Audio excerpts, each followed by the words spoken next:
smart.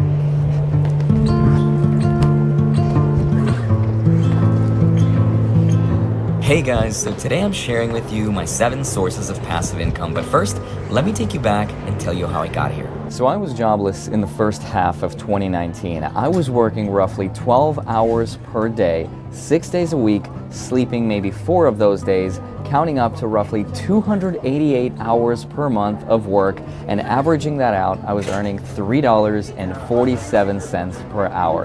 And with that money, I had to pay for my food, my rent, and that's all I could afford. I can tell you I don't have money, but what I do have are a very particular set of skills. Survival. That was the skill. Hopefully you guys find this video very helpful. I'm gonna give you an inside look into my finances, my growth on YouTube, where you guys can see I just started this January. I don't know if I've made it. I'll let you be the judge of that. But none of these sources of passive income would be here if I didn't conquer my fears one day and one fear at a time. Let's begin.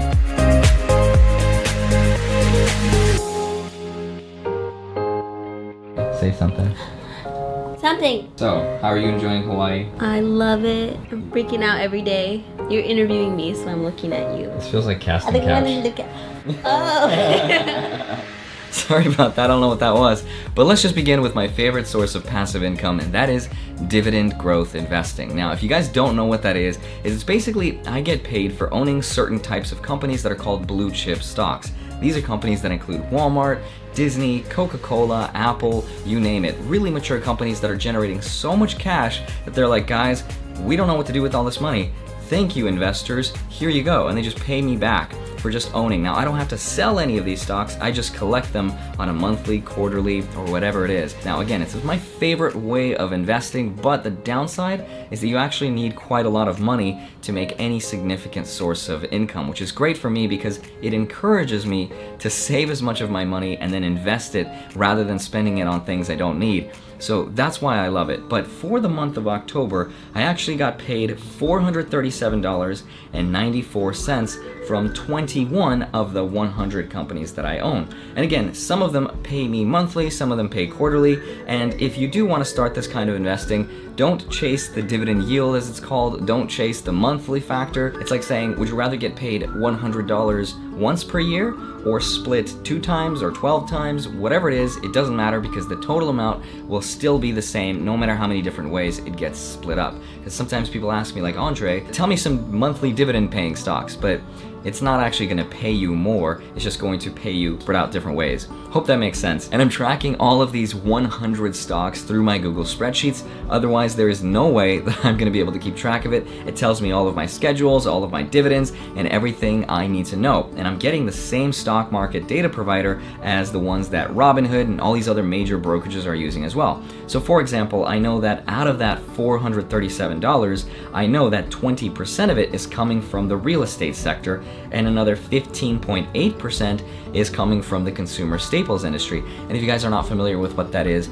that's an industry where it's always going to have similar and or growing demand based upon the population. So people are always going to need to buy food, water, shampoo, cigarettes, toilet paper, which is always embarrassing to buy and check out. I can't be the only one. So consumer staples is that sort of stuff. And if you guys want to use the same Google spreadsheets that I'm using, you can find mine on my Patreon, but it is behind a paywall. I apologize. Otherwise, I would just go broke paying for it by myself. The number 2 source of passive income that I really enjoy is royalties. Now, this one is pretty rare. Most people don't have this as a source of passive income, but anyone can have it. And if you're not familiar with what royalties are something that I get paid as an artist from a percent of a gross sales on a product that another company has produced for me, which sounds really, really complicated, but it's really simple. It's how your favorite music artists get paid when they pitch a song to a record label company. They'll come along, they'll produce this song and put it up on iTunes or wherever it is, Spotify, and then they'll pay the artist a certain percent of the sales of this song. Now, for most people, including myself, I'm not a singer or a songwriter, so my royalties are coming from course sales, which are going to be the truth for most people. Now, for me, I actually taught people how to do cardistry, which is this crazy art form of how to shuffle cards, and I've been having this source of passive income since I was like 19 years old, and I've been generating at least $100 every single month. So for last month, I actually made $113, selling this product. My third source of passive income is you smashing that like button. Seriously, it helps my channel out a lot, but it's actually Amazon links. Now for some people, this source of income is absolutely huge. Now, if you're somebody who likes to buy things and then review them, you can make your own YouTube channel where you review these products, and if people like them, they can click your link below each video that you make, and if they buy said product, you will make a small, tiny % of each sale. But if you wanted to make money with Amazon links, I encourage you to, instead of doing the links for products, if you don't want to do product reviews, to instead do their bounty program, which is what I'm doing. So in the description below this video and all my other videos, I'll leave a link to Audible, where if you sign up and you click that link, you'll get 2 free audiobooks from Amazon. And for whatever reason, that one generates a lot more income than if I didn't do it. So before I did this, I was making maybe $30 per month on Amazon, because again, I'm a financial education channel. I don't do physical product reviews. But then when I started doing this, I started to make, yeah, I wish. No, it was not that much. It was not 1,478. That's how much people spent clicking my link, but I only made $146.30, which to me is great, and I'm really grateful for that because that's how much money I thought I would be making my first year on YouTube anyway. My fourth stream of passive income is from selling products on Shopify. Now these are actually products that I made myself with my friend, where we did a Kickstarter campaign earlier last year where we were selling playing cards, which is super cool. And for my share in the last month of October, I made $978. Now this is nice money, but it's not money I'm actually spending or buying anything with. I'm not paying my rent with it. It's held in a joint account where we're accumulating money and then reinvesting it to create more products. My fifth source of passive income is through affiliate links, and this is where I will leave a link below each video to, let's say, a brokerage that I'm using like Webull, where if you fund your account $100, you will get a free stock valued at up to $1,000, and I prefer doing that a lot more to paid sponsored videos. If you guys don't already know, paid sponsored videos are a huge source of income for a lot of YouTubers.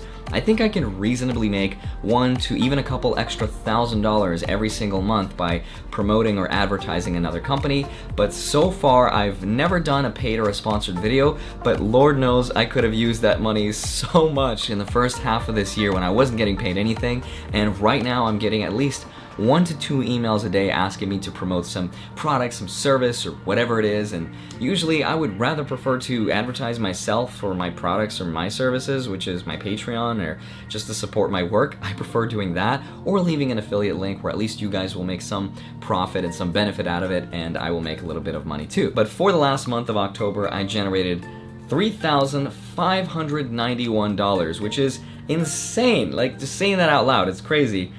That's a lot of money to me. My sixth stream of passive income is through my Patreon page, and I'm so grateful and so thankful for this one because to me, it's like gold. As a content creator on YouTube, I will only be eligible to be paid if I've met the $100 threshold, and I'll only get paid once on the 20th of each month, which is such a weird time of the month to get paid, in contrast with Patreon, where I will get paid once on the 1st of each month, which makes a lot more sense because that's actually when all of my bills are due. So as a content creator, you can use Patreon to thank your community, make more content for them, or give exclusive sneak peek and early access to your videos.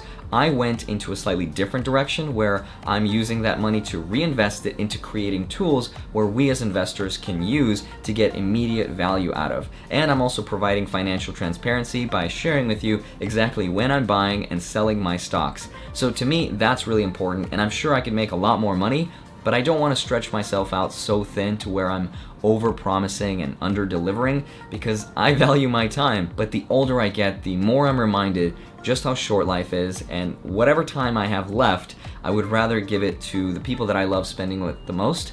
And yeah, money is nice, but it's not everything, even though it is tempting to take this money and just buy stocks, which buys me my time. But for the month of October, and I can't believe I'm saying this out loud because it feels like a dream, I made $4,092, which is insane. I'm so grateful for that, but a large majority of that does go to the stock market data provider. So I feel really good about that because I'm using your guys' money to create tools that we all use and get immediate value out of. So it's really tempting to use this money to pay it for my own stuff, but I'd just rather give it back in the form of these tools. My 7th stream of passive income, which is consequently the least passive of all of them, is the one I'm sure you guys have all been waiting for, and that is my ad revenue. Now, when I started my YouTube channel, I did not know that financial education channels have some of the highest ad rates in the entire industry, and that's because you, the one who's watching right now, probably have the education and the job and the disposable income to spend on things that banks, credit cards, brokerages, they all want access to. They want you. That is why you are so valuable to them. And that is precisely why I'm so picky and so selective with what I talk about, because the last thing I want to become is a mouthpiece for those corporations or just be one of those people and YouTubers who just gives you timeshare presentations. Because sometimes I'll watch a video and then halfway through I'll realize, oh, this person doesn't really care about educating me on how to build my credit score. They just want me to sign up to this credit card because they'll get a certain percent of money, and they don't even have this credit card. That's the thing I don't want. And even for me, this video is very uncharacteristic because I've advertised so much of myself, my Patreon, my products, my affiliate links. Like, I never do this. This is the most advertisee that I've ever been. And maybe I'm naive, but when I started my YouTube channel, I bought every course and everything that I could think of to grow my channel and to make money off of it. And the one advice that was so prevalent is, well, there's two of them. One of them was batch your content, which is to shoot like 5 videos in one day.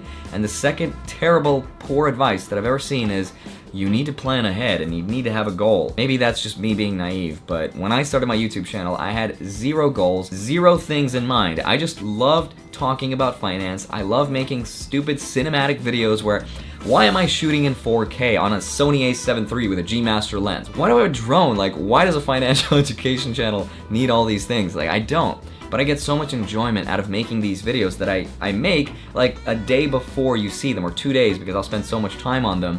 And that to me is what's enjoyable. Like, I don't want to become that person who's just giving you timeshare presentations and trying to sell you on things. So again, this is the least form of passive income, and most of this money, by the way, came from videos that I've done in the past rather than videos that I'm putting out today. It's like all these couple $100 videos, they're adding up, just like dividends. So in the last month of October, and this has only started happening to my channel like 2 or 3 months ago, $12,671.79. That does not sound real to me. So as you guys can see right here, this is my October. If I go to October, there it is, $12,661.94 for the ad revenue rate. So this is not fake. In case anybody's just gonna fake, I've had mostly about averaging $400 days. The highest, these 2 peaks were close to $850 per day, and all in all, $12,661. I'm just gonna assume that this is never gonna happen again, so I'm cherishing and saving every single dollar that I get. Altogether, and I can't believe I'm saying this out loud, in the last month of October, I've made $20,939.03. I'm overwhelmed, I'm in awe, and I'm upset because that's $61 shy of $21,000. I'm kidding, I'm not that much of a douchebag. That is a lot of money. But I'm upset because I've spent nearly 10 years of my life working and providing value for one entity and one person to give them value and build their company that I never even came close, and yet here I am with my first year on YouTube making an obscene amount of money that it isn't fair. And if it's one thing I've learned is that providing value for others rather than one person is going to be far more lucrative for you in the future. And so maybe you're spending a lot of time, whether it's in a relationship, a job, or a career, and whatever it is you're doing, just remember that time could be costing you your greater potential. And I'm so happy that I never made my $100,000 per year goal of making that much money in 1 year before 30. That was my unicorn salary that I never received in my life. And I'm glad I didn't, because if I did, I probably would have stayed and I would have never done this, and I would never be on this video in front of you. And so I'm really grateful and thankful that all of this is happening. So I think for me, 2020 is gonna be a very interesting year. But guys, love each and every single one of you. I am in Hawaii. It's amazing. You can't see the view here. It's on the other side here. Look at this.